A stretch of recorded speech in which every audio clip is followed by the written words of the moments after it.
Surabaya manhudun min qibali Nabi Muhammad SAW. Surabaya ini diperhatikan oleh Nabi Muhammad SAW. Yaqifu bihada Imam sallallahu alaihi wasallam. Rasulullah itu selalu tawaf di Surabaya. Rasulullah itu selalu tawaf di Surabaya. Yang namanya ajaran aneh dan nyeleneh terus mau dipercaya, bahkan sedikit memaksa kepada para jamaahnya, muridnya, pengikutnya, fanatisme buta yang jamaah lakukan kepadanya supaya tambah fanatik.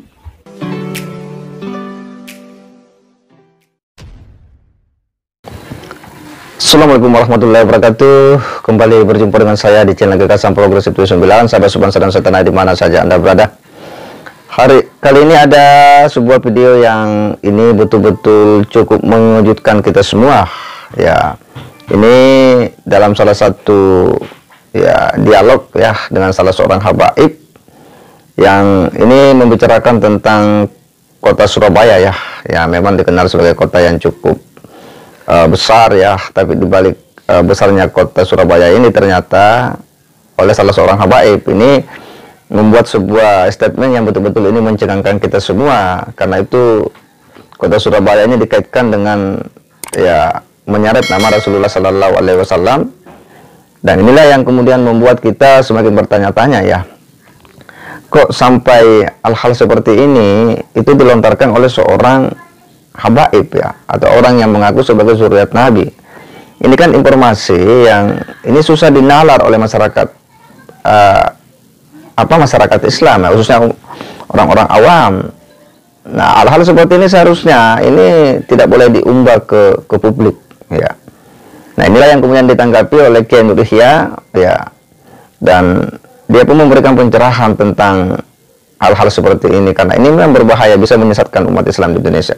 Nah, seperti apa ulasan dari Kiai Nur Yahya ini terkait dengan respon dari seorang habaib yang mengatakan bahwa kota Surabaya ini adalah kota yang besar, yang di situ Nabi pernah bertawaf.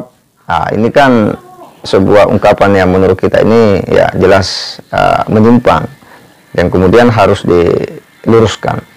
Nah, inilah yang direspon oleh Kiai Nur Yahya. Kita akan coba simak seperti apa ulasan dari Kiai Nur Yahya ini. Semoga umat Islam bisa mendapat pencerahan dari ulasan-ulasannya. Mari kita simak.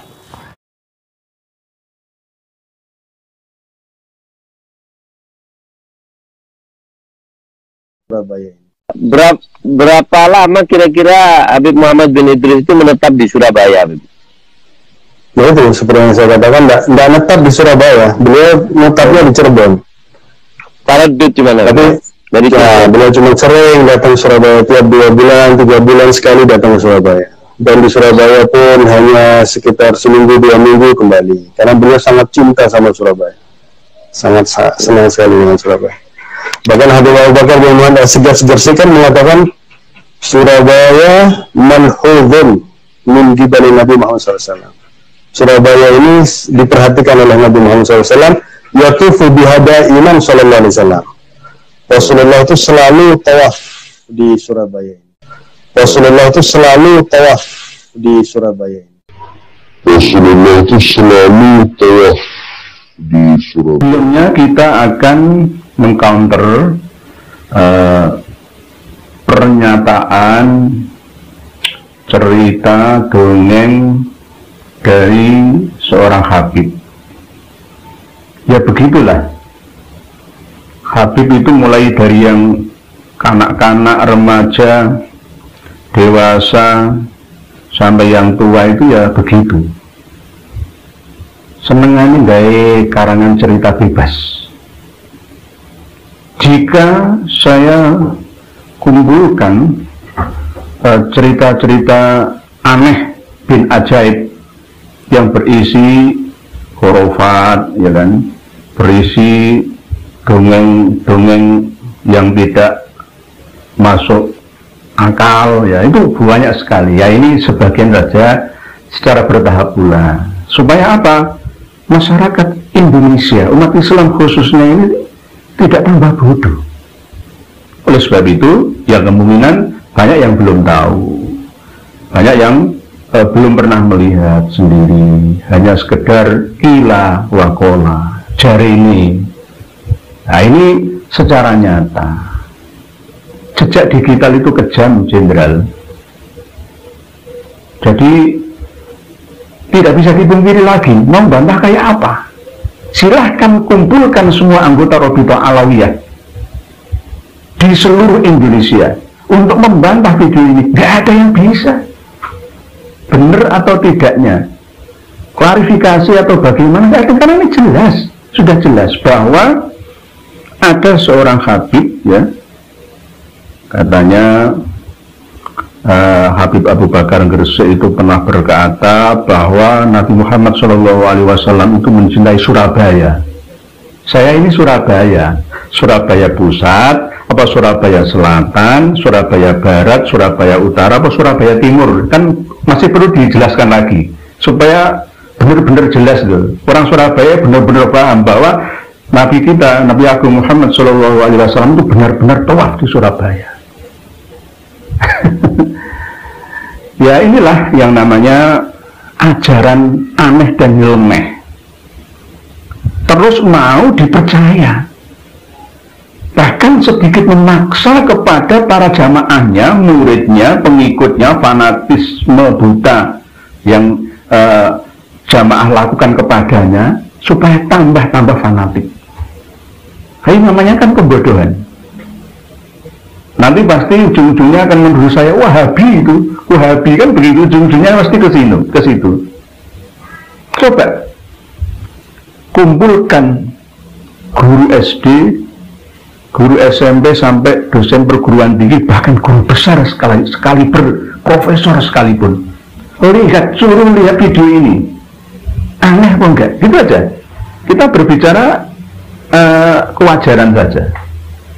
Syuhroh wal istifadoh, menyeluruh dan istilahnya orang sudah banyak kenal ya. Coba ini dikenalkan, syuhrohkan, istifadohkan ke seluruh Indonesia, biar semuanya bisa menilai. Oh, ternyata ajaran para Habib itu menyimpang, banyak yang menyimpang. Mereka selalu mengagungkan kedudukan nasab, selalu ingin dipuja-dipuji, dikultuskan, dihulukan, ya, mulai yang baru lahir sampai yang sepuh. Ya, silakan diklarifikasi apa yang saya sampaikan ini. Kalau informasi yang saya sampaikan ini tidak ada datanya, ya, tidak ada bukti bayinahnya, maka saya penyebar fitnah. Tapi ini jelas seorang Habib yang mengatakan dengan bukan guyon, ya, bukan candaan, serius, bahwa Nabi Muhammad SAW itu memandang Surabaya dan bahkan tuh sering bertawaf dulu oleh zaman Habib Abu Bakar Gresik, ya, yang menceritakan tentang Habib Idris bin Abu Bakar As-Segaf, ya, pulang pergi Cirebon Surabaya, disuruh untuk menetap di Surabaya karena Surabaya itu benar-benar dipandang khusus oleh Rasulullah SAW. Padahal Mbah Sunan Ampel yang sudah duluan dakwah di Surabaya itu tidak seperti itu. Ini namanya mau mengangkangi hasil jerih payah perjuangan seorang waliullah asli Trah Majapahit, asli Trah Nusantara, diakui milik perjuangan nenek kakek buyutnya. Ini namanya serakah atau tidak, coba? Tidak hanya di Surabaya, semuanya di Palembang, Sumatera Selatan itu juga diakui semuanya. Bisa-bisa seluruh Indonesia. Para pemirsa dan pendengar sekalian, semoga dirahmati oleh Allah. Ingatlah kita akan dawuh Rasulullah SAW, man kadzaba alayya muta'ammidan falyatabawwa maq'adahu minan nar. Barang siapa berdusta atas namaku dengan sengaja, maka dia telah mencari tempat singgah tinggalnya di neraka.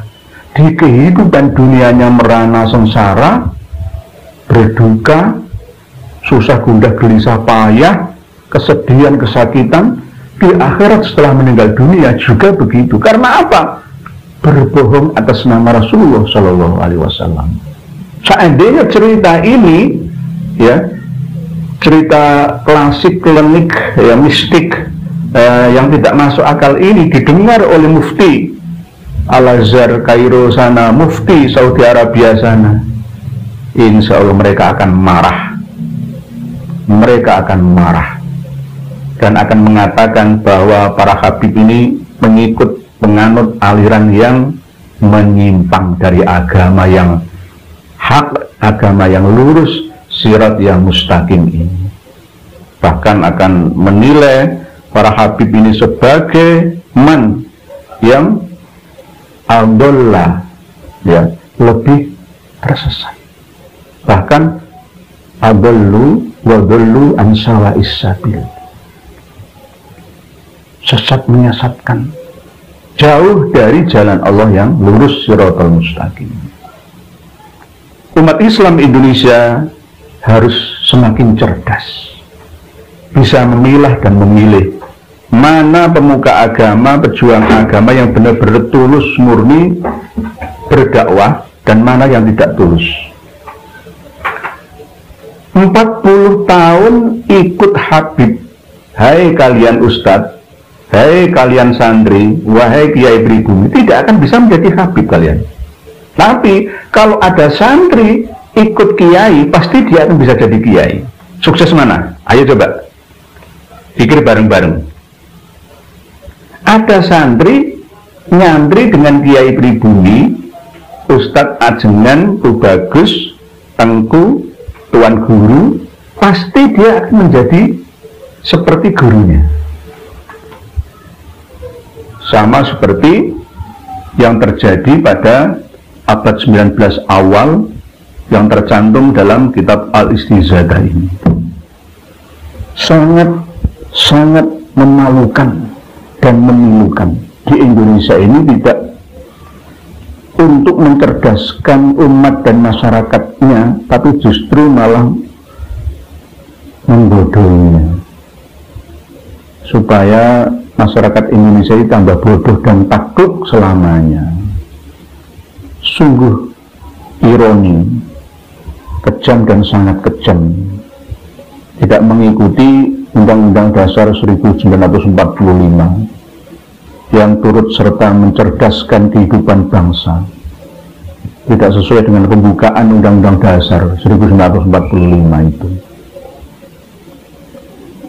Marilah kita, bangsa Indonesia, sadar, sesadar-sadarnya, bangkit